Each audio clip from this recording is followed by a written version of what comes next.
Hello everyone, welcome to a new series. So in the series la pathina நம்ம state board bookல இருக்கிற MCQ type questions அத நம்ம solve பண்ண போறோம். So இன்னைக்கு பாத்தீங்கன்னா nature of physical world and measurement lessonல இருக்கிற questions எல்லாத்தையும் பார்க்க போறோம். வாங்க questions-ஐ பார்க்கலாம். So question number 1. One of the combination from the fundamental physical constant is okay, one of the combination இந்த மாதிரி கொடுத்திருக்காங்க. இப்போ இதோட யூனிட் என்ன அப்படினு சொல்லி கேக்குறாங்க. இதோட யூனிட் என்ன அப்படினு சொல்லி உங்கள்ட்ட கேக்குறாங்க. இப்போ இது எல்லாத்துக்குமே நீங்க தனித்தனியா யூனிட் ஃபர்ஸ்ட் உங்களுக்கு தெரியணும். ஹச்ங்கிறது பாத்தீங்கன்னா Planck constant. h என்னது Planck constant. சோ இந்த ஃபார்முலா படிச்சிருப்பீங்க. E is equal to h into nu. E is equal to h into nu எனர்ஜியோட ஃபார்முலா. அப்ப இங்கல இருந்து h பாத்தீங்கன்னா நீங்க energy divided by mu எழுதிக்கலாம். So energy by frequency. 1 by frequency na என்னது 1 by frequency the time period. அப்ப energy into time period. Energy ஓட யூனிட் என்ன படிச்சிருக்கீங்க? ஜூல் படிச்சிருக்கீங்களா? ஜூல் into time க்கு வந்து செகண்ட். ஜூல நீங்க எப்படி எழுதிக்கலாம்? Newton into metre into second. Newton எப்படி எழுதிக்கலாம்? நியூட்டன் பாத்தீங்கன்னா பேசிக்கலி ஃபோர்ஸ். ஸோ நியூட்டன் பாத்தீங்கன்னா மாஸ் இன்டூ ஆக்சிலரேஷன். ஸோ மாஸ்க்கு வந்து கேஜி, ஆக்சிலரேஷன் வந்து metre per second square into metre into second. அப்போ இதை சிம்பிளிஃபை பண்ணுறீங்கன்னா kg metre square second power -1. அதே உங்கள்கிட்ட டைமென்ஷன் கேட்டாங்கன்னா இது வந்து அப்படியே கன்வெர்ட் பண்ணிக்கோங்க. இதோட டைமென்ஷன் என்ன வரும்? m L square t power -1. So இந்த டைமென்ஷன் இதெல்லாம் என்னோட கோர்ஸ்லேயே நான் உங்களுக்கு பேசிக்கோட டீச் பண்ணியிருப்பேன். ஸோ அதில் வந்து நீங்கள் டேரெக்டாகவே எனர்ஜிக்கு என்ன வரும்? mL square t power -2. அது ஒரு டைம் எலமெண்ட் எப்படி t power -1. சிம்பிள். அப்போ இதே ஹச்சுக்கு வந்துருச்சு. அடுத்து என்ன சொல்கிறாங்க? சி. சியோட டைமென்ஷன் என்ன? சி இஸ் ஈக்குவல் டு என்ன ஃபார்முலா வரும்? சி வந்து பார்த்தீங்கன்னா வெலாசிட்டி, அதாவது மீட்டர் பர் செகண்ட். ஃபைனலி பார்த்தீங்கன்னா ஜி. G என்னது? F equal to GMM by R square. கரெக்டா? அப்ப இங்க இருந்து G நீங்க எப்படி எழுதிக்கலாம்? FR square by MM. So even நீங்கள் வந்து இங்கே வந்து நியூட்டன்லேயே வச்சுருந்தீங்கன்னா நியூட்டனும் இந்த நியூட்டனும் நீங்கள் கேன்சல் கூட பண்ணியிருந்துருக்கலாம், ஒன்றும் பிரச்சனை இல்லை. Newton metre square kg square. அப்போ இதை சிம்பிளிஃபை பண்ணுங்கள். நியூட்டனுக்கு வந்து kg metre per second square into metre square whole divide by kg square. இதை சிம்பிளிஃபை பண்ணிங்கன்னா metre cube divided by second square, ஓகேவா, கேஜி பவர் -1. ஸோ ஈவன் இதுக்கு டைமென்ஷன் என்ன அப்படின்னு சொல்லி நிறைய டைம் ஜியோட டைமென்ஷனே நீட்டில் கேட்டிருக்காங்க. ஸோ ஜியோட டைமென்ஷன் பார்த்தீங்கன்னா m power -1 L cube t power -2. So இது வந்து மேபி உங்களுக்கு தெரியாமல் இருக்கும், அதனால ரொம்ப பேசிக்காக டீச் பண்ணுறேன். மற்றபடி இது எல்லாமே நாங்கள் ஒரே ஸ்டெப்பில் தான் சால்வ் பண்ணுவோம், சரியா? அப்போ என்ன கேட்குறாங்க? hc by g. So hc by gயோட டைமென்ஷன் என்னன்னு சொல்லி உங்கள்கிட்ட கேட்டிருக்காங்க.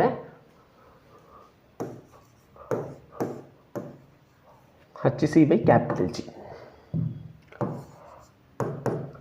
ஹச்சோட டைமென்ஷன் நம்மளுக்கு ஹச்சோட ஃபார்முலா என்ன வந்துச்சு? mL square t power -1. கரெக்டா? ஸோ நான் எனக்கு வந்து டைமென்ஷன் இதான் ஞாபகம் இருந்துச்சு, யூனிட் எனக்கு தெரியாது. சியோடது பார்த்தீங்கன்னா மீட்டர் பர் செகண்ட்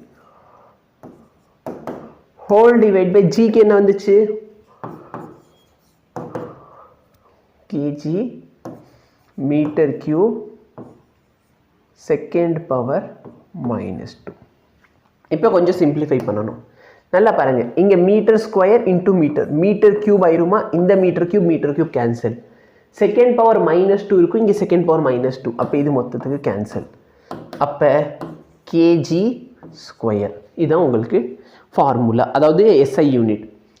சரி, நாங்கள் கிளாஸில் எப்படி சால்வ் பண்ணோம்? ஏன்னா ஆல்மோஸ்ட் எல்லாமே தெரிஞ்சு போயிடுச்சுன்னா டைமென்ஷன்லி ஹச்சோட டைமென்ஷன் என்ன? mL square t power -1.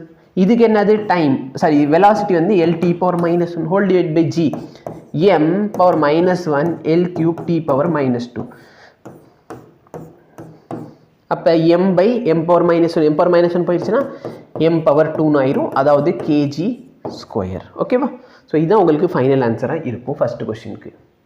So kg square. So இதுக்கு மேலேயும் புரியல அப்படின்னா நீங்கள் தயவுசெய்து கமெண்ட் பண்ணுங்கள், நான் கண்டிப்பாக அதுக்கு ரிப்ளை பண்ணுவேன். தேங்க்யூ. ஸோ கொஸ்டின் நம்பர் 2 பார்க்கலாம். கொஸ்டின் நம்பர் 2ல என்ன சொல்கிறாங்கன்னா, if the error in the measurement of radius is 2%, then the error in the determination of volume of the sphere எவ்வளோ? ஸோ இது பார்த்தீங்கன்னா நல்ல ஸ்டாண்டர்டான கொஸ்டின். இது வந்து ஒன் டைம் நீட்டில் கேட்டிருக்காங்க. அந்த மாடியில் ஏகப்பட்ட டைம் இந்த கொஸ்டின்ஸ் வந்து அவைலபிளாக இருக்கும். நல்ல ஒரு கொஸ்டின். என்ன சொல்கிறாங்கன்னா, ரேடியஸில் வந்து 2% எரர் இருக்குது. அப்படின்னா என்ன, டெல்டா ஆர் பை ஆர் வந்து 2%. ஓகேவா? So delta R by R எவ்வளோ பர்சன்டேஜ் பார்த்தீங்கன்னா 2% எரரோட இருக்குது. ஓகே, இப்போ உங்கள்கிட்ட வால்யூமில் எவ்வளோ எரர்னு கேட்குறேன். இப்போ வால்யூமோட ஃபார்முலா என்னன்னு பார்த்தீங்கன்னா 4/3 பை ஆர் கியூப். இதில் எதெல்லாம் கான்ஸ்டன்ட் நல்லா பாருங்கள். 4/3 கான்ஸ்டன்ட், பையும் கான்ஸ்டன்ட். இதில் எந்த எரரும் வராது. அப்போ எனக்கு வால்யூமில் எரர் வரப்போகுதுன்னா எதனால் சார் எரர் வரும்? இந்த ஆர் கியூப்னால. நீங்கள் ஒரு ஃபார்முலா படிச்சிருப்பீங்க. சப்போஸ் பவரில் இருக்கு, நான் என்ன பண்ணணும், பவரை தூக்கி முன்னாடி போட்டுருணும். 3 into delta r by r. அப்போ 3 into delta r by r எவ்வளோ? 2%. அப்போ உங்களுக்கு டோட்டலி 6% எரர் இருக்கும். ஸோ இந்த கொஸ்டினோட கரெக்ட் ஆன்சர் பார்த்தீங்கன்னா 6%. ஸோ டவுட் இருந்துச்சு நீங்கள் கேளு. ஸோ நம்ம தேர்ட் கொஸ்டின் பார்த்தீங்கன்னா, if the length of time period of an oscillating pendulum have error, லென்த்தில் இருக்கிற எரர் வந்து 1%, டைம் பீரியடில் இருக்கிற எரர் வந்து 3%. அப்போ எரரின் measurement of acceleration due to gravity எவ்வளோ இருக்கும்? ஸோ சிம்பிள் பெண்டுலமோட டைம் பீரியட். ஸோ இந்த ஃபார்முலா நீங்கள் இன்னும் படிக்கல அப்படின்னா நான் ஃபார்முலா மட்டும் கொடுத்துட்றேன். டைம் பீரியட் பார்த்தீங்கன்னா 2π√L/g. ஓகேவா? சரி, எங்களுக்கு இந்த ஃபார்முலாவே தெரியல, அப்பயும் நாங்கள் என்ன பண்ணுறது? ஓகே, உங்களுக்கு பேசிக்காக ஒரு விஷயமாச்சு தெரியணும், இந்த கிராவிடேஷனுக்கும் டைம் பீரியடுக்கு இருக்கிற ரிலேஷன்ஷிப். இந்த ஃபார்முலா படிச்சிருக்கீங்களா? S is equal to ut plus half gt square. So இந்த இடத்துல S பார்த்தீங்கன்னா லென்த் ஆஃப் த பெண்டுலம் மாதிரி. சரிங்களா? அப்போ எஸ்க்கு பதிலாக நீங்கள் length divided by G equal to T square. அப்போ இங்கே டைம் என்ன வந்துடும்? டைம் பார்த்தீங்கன்னா √L/g. சரி, நான் இது டைமென்ஷனலி சொல்கிறேன். ஏன்னா கரெக்டான ஃபார்முலா 2π இருக்கணும். பட் நான் இது என்ன சொல்லியிருக்கேன்? டைமென்ஷனலி. ஸோ ஈவன் இந்த இடத்துல ஒரு 2 இருக்கும் உள்ளார, ரூட்டுக்குள்ளார. பட் டைமென்ஷன் நீங்கள் இதை வந்து யூஸ் பண்ணிக்கலாம். ஓகேவா? ஏன்னா நம்மளுக்கு டைமென்ஷன் இருந்தாலே நம்ம இந்த கொஸ்டின்ஸ் எல்லாம் சால்வ் பண்ண முடியும். ஓகே, இங்கேருந்து ஜியில் இருக்கிற எரர் எவ்வளோன்னு கேட்குறாங்க. நல்லா பாருங்க, இதை நான் ஸ்கொயர் பண்ணிட்டேன்னா டி ஸ்கொயர் வந்து 4π² L/g. அப்போ ஜி வேணும்னு சொன்னால் 4π² L/t². கரெக்டாக இல்லையா? இப்போ எனக்கு எரர் வேணும். நல்லா பாருங்க, எரரில் இந்த ஃபேக்டர் வந்து யூஸ்ஃபுல்லே இல்லையே, இது ஒரு கான்ஸ்டன்ட், இதில் எரரே இருக்காது. அப்போ எரரின் ஜி வேணும்னு சொன்னால் எரரின் எல் ப்ளஸ், நல்லா பாருங்க, டிவிஷனாக இருந்தாலும் சரி மல்டிப்ளிகேஷன் இருந்தாலும் சரி ஆட் தான் பண்ணணும் எரரை. நல்லா பாருங்க, பவர் 2ன்னு இருக்கா? அப்போ 2ன்னு இருக்கிறதுனால 2வை தூக்கி முன்னாடி போட்டுருங்க. Into ΔT/t. லென்த்தில் எவ்வளோ எரர் இருக்குது? 1%. ப்ளஸ் 2 இன்டூ டைமில் எவ்வளோ எரர் இருக்குது? டைம் பீரியட் வந்து 3%. அப்போ 1 + 2 3s are 6. அப்போ டோட்டலி 7% எரர் உங்களோட கிராவிட்டியிலே இருக்கும். ஸோ இந்த இடத்துல 7% எரர் இருக்கும். ஓகேவா? ஸோ இதுதான் உங்களோட கரெக்ட் ஆன்சர். ஸோ டவுட் இருந்துச்சுன்னா இதை கமெண்ட் பண்ணுங்கள். அதே மாதிரி உங்கள் ஃப்ரெண்ட்ஸ்க்கு வந்து இதை ஷேர் பண்ணுங்கள். Thank you. So question number 4, the length of a body is measured as, length of the body வந்து இவ்வளோன்னு மெஷர் பண்ணியிருக்காங்க. ஓகேவா? ஸோ ஆக்சுவல் லென்த் வந்து இவ்வளோ, அக்யூரசி வந்து இவ்வளோன்னு சொல்லிட்டாங்க. அப்போ பர்சன்டேஜ் எரர் எவ்வளோ? சரி, பர்சன்டேஜ் எரர் அப்படின்னு சொன்னால் எரர் டிவைடட் பை ஆக்சுவல் வேல்யூன்னு தான் நம்ம சொல்லுவோம். பட் இந்த கொஸ்டினை நல்லா பார்த்தீங்கன்னா உங்களுக்கு எரரே கொடுக்கல. பட் என்ன சொல்லியிருக்காங்க? அதோட அக்யூரசி, அதாவது அதோட லீஸ்ட் கவுண்ட் கொடுத்துட்டாங்க. சப்போஸ் கொஸ்டினில் எரர் கொடுக்கலன்னா உங்களோட லீஸ்ட் கவுண்ட் தான் என்னது? உங்களோட எரராக இருக்க போகுது. ஸோ நான் கொடுத்த கொஸ்டினில் பார்த்தீங்கன்னா ஆக்சுவலி நான் பழைய புக் யூஸ் பண்ணியிருந்தேன். பழைய புக்கில் வந்து இந்த இடத்துல மில்லிமீட்டரில் இருந்துச்சு பழைய புக்கில். பட் இது வந்து லேட்டராக வந்த புக்கில் வந்து இதில் சரி பண்ணியிருக்காங்க. ஸோ அது வந்து நல்ல விஷயம் தான். ஓகேவா, புக்கில் வந்து எதாவது எரர் இருந்துச்சுன்னா அடுத்த எடிஷனில் அதை சரி பண்ணியிருக்காங்க உங்கள் ஸ்டேட் கவர்மெண்ட். அப்போ நல்லா பார்த்தீங்கன்னா இதில் வந்து எரர் எவ்வளோன்னு சொல்லி கேட்குறாங்க. நல்லா பாருங்கள், பர்சன்டேஜ் தானே கேட்குறாங்க, எவ்வளோ பர்சன்டேஜ் எரர் இருக்கும். அப்போ எரர் பார்த்தீங்கன்னா 0.01 whole divided by actual value என்ன 3.51. ஸோ ரெண்டுமே பாருங்கள் மீட்டரில் இருக்குது 3.51. ஸோ பர்சன்டேஜ் வேணும். அப்போ என்ன பண்ணிக்க போகிறேன், இந்த இடத்துல இன்டூ 100, ஏன்னா பர்சன்டேஜில் கன்வெர்ட் பண்ணுறேன், இன்டூ 100. அப்போ 1/3.51. நல்லா பாருங்கள் 1/3 வேல்யூ நசி நல்லா பாரு, ஆப்ஷன் எல்லாம் பாரு நல்லா தள்ளி தள்ளியே இருக்குது. சரிங்களா, அப்போ ஆப்ஷனை பொறுத்திருக்க வரைக்கும் நல்லா பாருங்கள், ஆப்ஷன் வந்து சம்பந்தம் இல்லாமல் தள்ளி தள்ளி தான் இருக்குது. அதனால் நல்லா பாரு 1/3 வேல்யூ என்ன, சப்போஸ் என்கிட்ட 1/3 இருக்குன்னா அதோட ஆன்சர் பார்த்தனா 0.333 போகும். கரெக்டாக? அப்போ இந்த டினாமினேட்டர் 3 விட பெருசு, அப்போ ஆன்சர் வந்து என்ன ஆகணும், கம்மியாகணும். என்ன இந்த வேல்யூ வந்து அதிகமாக இருந்துச்சுன்னா மொத்தம் ஆன்சர் என்ன ஆகணும், கம்மியாகணும். அப்போ 0.33 விட கம்மியான ஒரு ஆன்சர் தான் ஒரு கரெக்ட் ஆன்சர். ஓகேவா, தயவுசெய்து உட்காந்து இதை டிவைட் பண்ண உட்காந்துடாதீங்க. டிவைட் பண்ண உட்காந்தீங்கன்னா வேஸ்ட் ஆஃப் டைம். சரிங்களா, இந்த அளவுக்கு நம்மளுக்கு அக்யூரேசி வேண்டாம்.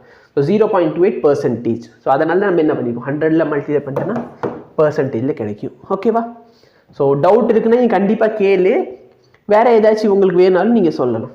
தேங்க்யூ. ஸோ கொஸ்டின் நம்பர் 5 என்ன சொல்கிறாங்கன்னா, which of the following has the highest number of significant figure. இதில் எதுக்கு சிக்னிஃபிகன்ட் ஃபிகர் ஹையஸ்ட்டாக இருக்குது. ஓகேவா, ஸோ இது பார்த்தீங்கன்னா சிபிஎஸ்சி புக்கில் பாயிண்ட் வைஸ் கொடுத்துருப்பாங்க, அதேமாதிரி ஸ்டேட் போர்ட் புக்கில் பாயிண்ட் வைஸ் கொடுத்துருப்பாங்க. இந்த இடத்துல நான் ஒன்று சொல்லிக்கணும்னு ஆசைப்பட்றேன். சப்போஸ் நீங்கள் ஸ்டேட் போர்ட் ஸ்டூடெண்ட்னா நீங்கள் வந்து சிபிஎஸ்சியோட சாஃப்ட் காப்பி புக் மட்டுமாச்சு டவுன்லோட் பண்ணி வச்சுக்கோங்க. அதே மாதிரி நீங்கள் வந்து சிபிஎஸ்சி ஸ்டூடெண்ட் இருந்துச்சுன்னா ஸ்டேட் போர்டோட சாஃப்ட் காப்பி புக் டவுன்லோட் பண்ணிக்கோங்க. ஏன்னா 2 புக்கு பார்த்தீங்கன்னா சூப்பராக இருக்குது. ஆனால் சிபிஎஸ்சி புக்கை விட ஸ்டேட் போர்ட் புக் வந்து நல்லா அப்டேட் பண்ணியிருக்காங்க, புதுசாகவும் இன்க்ளூட் பண்ணியிருக்காங்க. ஓகேவா, ஸோ இந்த இதில் என்ன சொல்கிறாங்க, which of the following has the highest number of significant figure. So ரொம்ப சிம்பிள், நம்பருக்கு முன்னாடி இருக்கிறது எதுவுமே சிக்னிஃபிகன்ட் இல்லை. அப்போ இங்கே வந்து நம்பர் ஆஃப் சிக்னிஃபிகன்ட் ஃபிகர் 1. இங்கே பார்த்தீங்கன்னா மொத்தம் 3 சிக்னிஃபிகன்ட் ஃபிகர். நம்பருக்கு முன்னாடி இருக்கிறது எதுவுமே சிக்னிஃபிகன்ட் கிடையாது. அப்போ இங்கே இருக்கிறது 4 சிக்னிஃபிகன்ட் ஃபிகர். இங்கே பார்த்தீங்கன்னா 5 significant figure. So highest number of significant figure எங்கேன்னு கேட்குறாங்க. ஸோ ஆப்ஷன் டியில் most number of significant figure இருக்கும். ஸோ சிக்னிஃபிகன்ட் ஃபிகர் வந்து நல்ல ஒரு டாபிக். இதில் வந்து ரீசெண்டான கொஸ்டின் வந்து நிறையவே கேட்டிருக்காங்க. ஓகேவா, அடிஷன் எப்படி, சப்ராக்ஷன் எப்படி, ஸோ இந்த மாதிரி கொஸ்டின்ஸ் ஏகப்பட்ட கொஸ்டின் கேட்டிருக்காங்க. அப்போ தயவுசெய்து இந்த ரூல்ஸ் மட்டும் நீங்கள் ஞாபகம் வச்சுக்கோங்க. ஓகேவா, எதுக்கு முன்னாடி வந்தால் சிக்னிஃபிகன்ட், பின்னாடி போனால் சிக்னிஃபிகன்ட் இல்லை, இதெல்லாம் பார்த்துக்கோங்க. ஸோ டவுட் இருந்துச்சா கீழே கமெண்ட் பண்ணுங்கள். தேங்க்யூ.